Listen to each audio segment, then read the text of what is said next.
Hey, what's going on everyone? I decided I want to do a bit of a different video. I want to do a video showing you guys my Commander deck collection. This is actually mine and my wife's collection. And as I was setting up this video, I realized that I must hate myself for going through this much work for people that I haven't even met. It was a nightmare to get all these decks pulled out and then put cards to the front of each deck to kind of show off what the decks are supposed to do. But I got the idea for this from watching Fox Noctum, and I loved the concept of how he kept his followers up to date with all of his EDH decks, and I figured, screw it, I'll give it a shot, see what happens. I'm actually going to start everyone with something really simple and interesting, or I find it interesting. It's going to be my Pauper deck collection. Now, I actually don't even have most of these sleeved right now. I have 4 Pauper decks between me and my wife. First one is Stang. This is a tokens deck. My meta, the way we play Pauper EDH, is we only permit uncommon and common legendaries to be commanders in the format, unless there are no common and uncommon legendaries for that particular color pairing, in which case we'll use something like the Guild Mages and the tri-colored Kicker Mages from the older sets. I can't remember what they're called, but we'll use them as the commanders if there's no actual option available. And of course for 5-colored stuff like the Knight here, I'll get to that here in a minute. So this deck's purpose is pretty simple. It wants to put out a bunch of tokens, so Fungal Sprouting to make some Saproings, It of the Horrid Swarm. Elven Cachet is actually a cool older card that acts as the regrowth of the format. Gaia's Touch is the exploration of the format, letting us play an additional land as long as it's a forest, a basic forest. Fireball, just, you know, classic old card. Night Soil, Rock Egg. Basically the way we play it is if the card has been printed as a common at any point in time in either MTGO or Paper Magic, it is legal in the format. So it makes things kind of interesting, because certain cards that were never printed as commons in paper have been in MTGO, and vice versa. So it opens up a really cool card pool and some really interesting gameplay. So that was my wife's Stang deck. Now I'll show you my Isan Shade deck. I actually stole the sleeves off of this for another deck, and I need to get it re-sleeved. This is a mono-black control list, so Isan Shade is the main win condition as a 5/5 with protection from white, which is solid. I got Oubliette, Pestilence, Sinkhole. It was a common way back in the day, so I can play it. Kumbai Witches, just a fun older card. Terror. There's a lot of cool old stuff in here. Faceless Butcher. I play new cards as well. It's just there's something kind of fun about going back and playing some really old cards. But I run Gurmag Angler as a win condition in the deck. Really just kind of fun old school mono black control deck for Pauper. Ragnar Infect. This is another one of my decks for Pauper EDH. I chose Ragnar only because of his colors, but his Regenerate effect has been very relevant in the format from time to time. So there's cards like Ichor Clawmere and Blighted Agent at common, and then Rancor and Invigorate and Mutagenic Growth and like Titanic Growths and all sorts of other fun stuff along those general lines. What else is in here? You know, Seal of Strength acts as another Giant Growth copy. Whisper Silk Cloak gives Unblockable, which is solid. There's a lot of really powerful cards at the common level, and I feel like they're very playable in this particular format. You know, Lost Leon and Rot Wolf. Just infect creatures in general, and a lot of pump spells. With a little bit of blue to kind of cantrip us and draw us into our blue spells. Or unblockable spells and pump spells. And the final deck, this is my wife's 5-color Sliver deck. There is no 5-color uncommon legend, so Dragon Soul Knight is what is permitted to be played. There's also one that's white and that has Wooburg in the text box that can be played. And it's just typical Sliver stuff. It's just Sentinel Slivers and Blur Sliver and Muscle Sliver, Crypt Sliver, Spinneret Sliver. I know the typical Sliver includes stuff like Commune with Nature to dig for more slivers. All sorts of slivers for the most part. It's a 5-color Sliver deck in Pauper, and it's actually a lot of fun. She's really enjoyed it, and she wants to build an actual Sliver Commander deck now, so that could be interesting.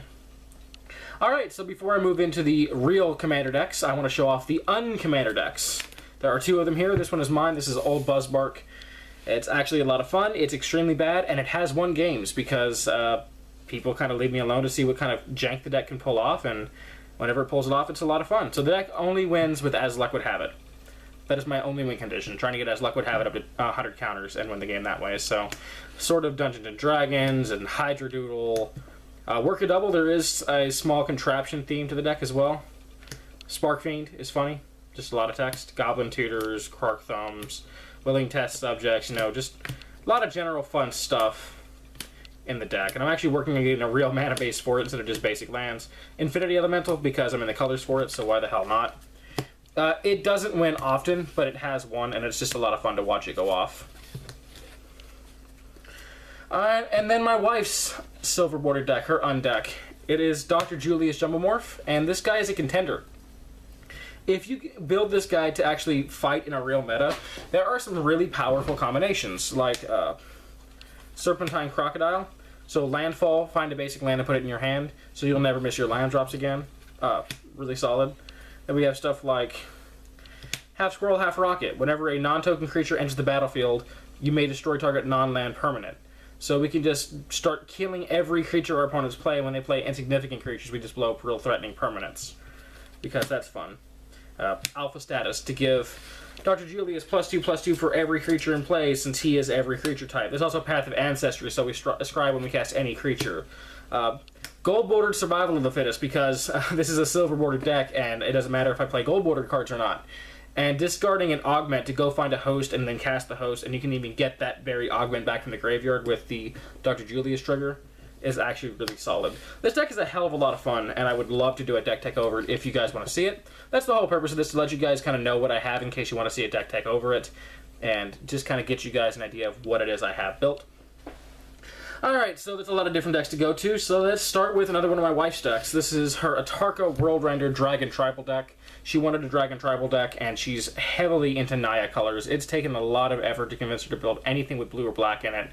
And I've got her building Animorph right now, and she's really excited for that. That's her first taste of blue. You'll see her first taste of black here later, but Atarka, it's Dragon Tribal. We play Gratuitous Violence to one-shot people with Atarka. Urza's Incubator to make dragons cheaper. We have a Snow package in the deck, so Rhymescale Dragon is really fun. Scourge of the Throne is just solid. Scred, because, you know, Snow package. Harrow, Cultivate, go get lands. Birds of Paradise, Rich Cards Expertise, draw cards. It's just a typical big stompy dragon deck. And it actually, it does well. It does well when people leave it alone. Whenever people are, obviously a lot of folks are getting scared of getting one-shotted and two-shotted by Atarka, so she oftentimes doesn't get to stick on the battlefield. But when she does get to stay around, she does well. Next deck, this is Temet, Vizier of Noctamoon. This is my deck. I actually built this on a dare from a friend, because he bet me that I could never make Temet work in Commander, and I was determined to prove him wrong, and I didn't think it was possible, but he's actually a fairly solid general for a lower to mid power level meta. Cards like Duelist Heritage give my unblockable token double strike, and then Procession lets me double my token production. Adorned Pouncer is one of my better tokens I can when I eternalize it. Stitcher Geralf makes really big zombie tokens. I mean, Batterskull and all the other living weapons really are just really solid includes in this. Back from the Brink essentially gives everything in my graveyard in Balm. Desolation, Twin, basic counterspell, Crusher Tentacles. I mean, it's what you'd expect from a Temet deck. It's nothing super high powered, but damn it if it isn't a lot of fun to play. And it does win. He does actually win. How about the next deck? This is also one that you've seen on the channel before. This is Afara, God of the Polis. I love this deck. I've been doing a little bit of upgrading to it. Finally double-sleeved it. This is kind of my alternative to Brago. Just a blue-white ETB deck. So we've got cards like Crafty Cut Purse to screw with the token player, and Cloud Blazer draws us some cards. Deadeye lets us reuse our ETB triggers. Teferi gives all of our other creatures flash and really screws with opponents. Kind of helps protect us. Aven Mind Sensor is just a really solid card. And we want to be drawing a lot of cards off of Afara's triggers, so very creature-heavy deck. It's actually, it really is a lot of fun. Next one is Hapatra, Vizier of Poisons. Another one of my decks. I've had this for a little while. This is actually using the Boardify sleeves right now because I have a gold-bordered card in here. It's actually a gold-bordered Demonic Tutor that if I can rifle through here and pull out, because I didn't think to pull it to the front.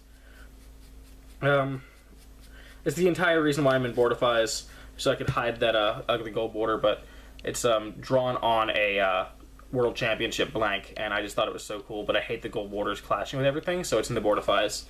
And the deck is pretty simple. It's just a lot of neg-1 counter stuff. So Blowfly Infestation, Cradle, it just taps for a lot of mana because we're making so many tokens. Flourishing Defenses to make more tokens. Wickerbow Elder to take advantage of our neg-1 counters. Crumbling Ashes to kill things with neg-1 on them. I mean, it's pretty much exactly what you'd expect from Hapatra deck, but it's a hell of a lot of fun, and I really do enjoy playing it.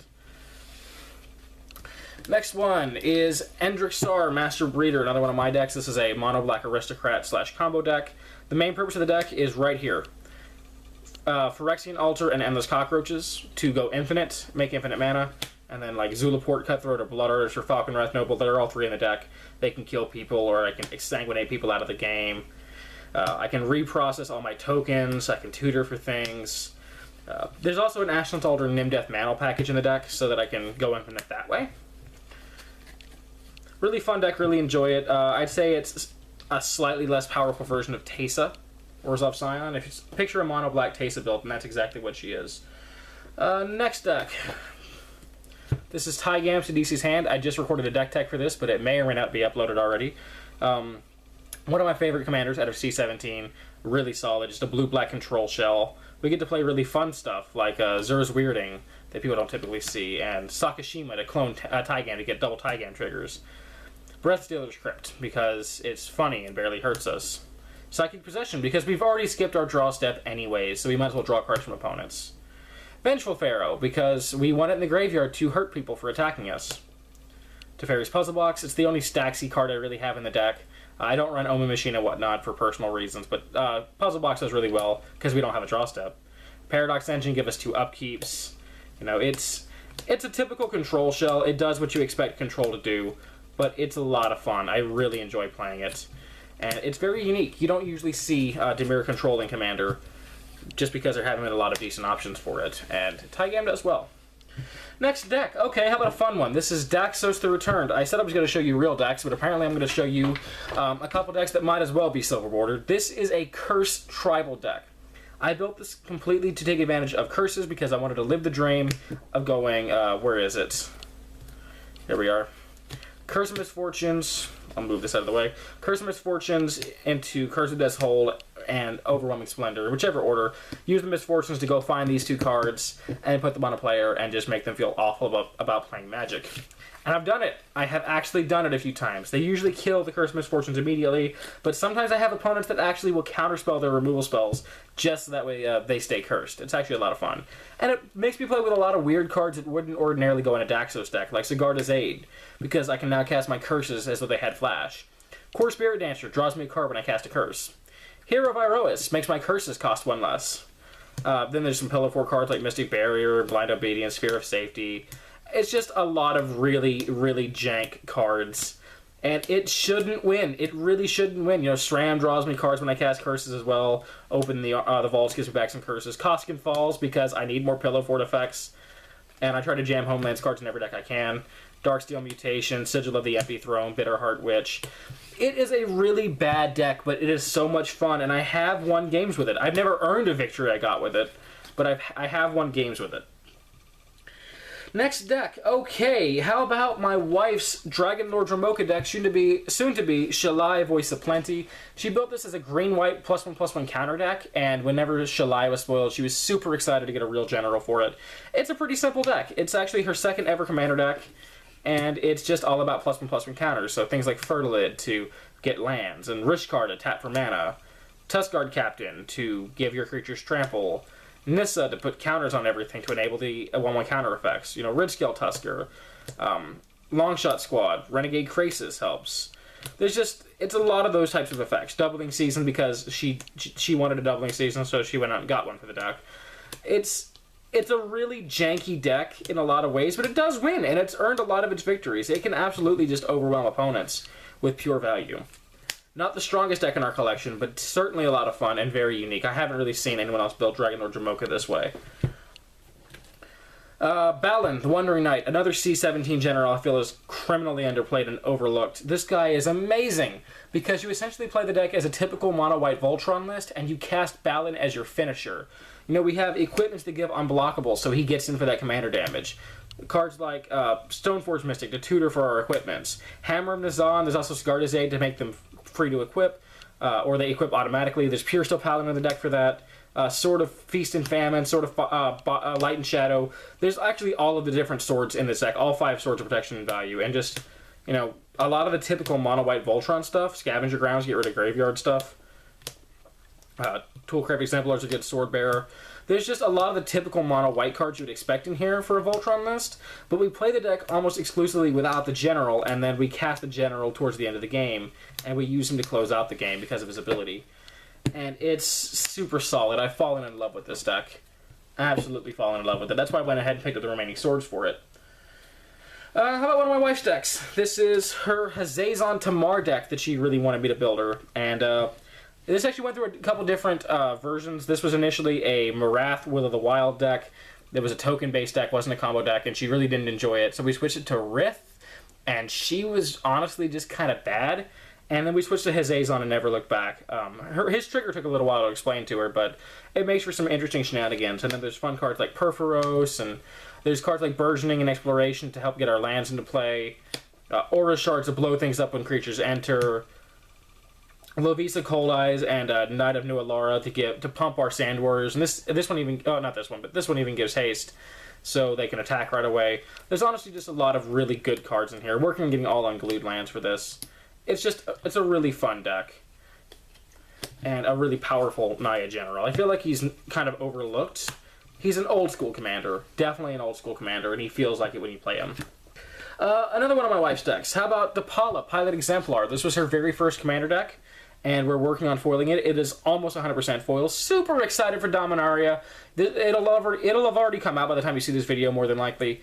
But I can't wait to put Board the Weatherlight and the Skyship Weatherlight in here. Board the Weatherlight specifically, not Skyship Weatherlight. Because they're going to just give the deck even more card advantage. So it's a Dwarf Tribal deck / Vehicle Tribal deck. So we have cards like Tempered Steel to pump our vehicles. Urza's Incubator to make our dwarves cost less. Dwarven Recruiter to tutor out all of our dwarves that we need at the time. Crypt Swab, because it is a dwarf, and we can grab it with Depala's ability. Conqueror's Galleon, because we're in Boros, and damn it, we need card advantage any way we can get it. SRAM, because I just mentioned the same thing, didn't I? You know, Gamble, a lot of different dwarves and vehicles in here. This is actually coming out for a Foil Spire of Industry, because she doesn't care, so I'm going to save some money. And just, you know, all sorts of typical Depala red-white type cards. It's a really fun deck. It's a blast to play. And she's kept it around since I built it for her, like literally as soon as Kaladesh came out. Because I was going to build her Balthor, and then Kaladesh announced that they were going to have dwarves, and we saw the spoiler for the dwarves, and later Depala, and it's like, yeah, that's what we're doing instead. And she's had it ever since. Next is my Melik Storm deck. This is the second to last deck I have to show you guys today, and thank God, because my voice hurts. This is my Red-Blue Storm deck. I've gone through a number of red-blue decks over the years, and I finally settled with Melik because even though he still gets people groaning and moaning whenever I break him out to play, at least I'm not always targeted off the table if I play him in the higher power-leveled games, so I can actually play him. So there's cards like High Tide and Turnabout for the typical High Tide Turnabout stuff. There's a number of tutors in the deck so I can get my Storm thing going, and a lot of cantrips in the deck. Cards like Aetherflux Reservoir and Proteus Staff act as win conditions because the staff can stack my entire deck since it's completely creatureless aside from Melik. Obviously, the Reservoir shoots people when I have high enough Storm. Mastery, cast everything from my graveyard, get my Storm count higher, kill people. Mana Drain, it's in here. Just because it's in here. There are actual Storm cards in here. I completely forgot to pull all the fucking Storm cards at the top, and I can't believe that. Ignite Memories, for example, Mind's Desire. There's a few different ones in here. And it's a lot of fun for me, not very fun for opponents. I've actually had people literally fall asleep sitting in their chair watching me go off because it's taken upwards of 30 to 45 minutes for me to go off and kill a table of 4 to 5 players with the deck. So it happens. Mostly when people are really, really, really petty about things and make me actually play out every single Ignite Memories trigger. Looking at you, Hagen. Okay, and finally, the final deck is my wife's Edgar Markov Vampire Tribal deck. This was her first taste of black. She's only ever built red-white, red-green, green-white, and red-green-white before I had her build this. And she fell in love with it. She loved the combination of it. She still wanted to have colors she was familiar with before she just jumped right into black, but she loved it. There's a Perforos in here, Indulgent Aristocrat, Forerunner of the Legion, Captivating Vampire, Crypt Swap, because we will get a vampire out of it. You know, just a lot of the typical vampire-y stuff. She's using the unstable lands in this deck. And we're trying to lower the mana curve to get it, you know, nice and cheap for her, but it's what you'd expect out of a vampire tribal deck. It's just a really fun, really aggressive, hyper-fast commander deck, and it's been a blast to play and play against. It's actually one of the fastest decks in the meta right now.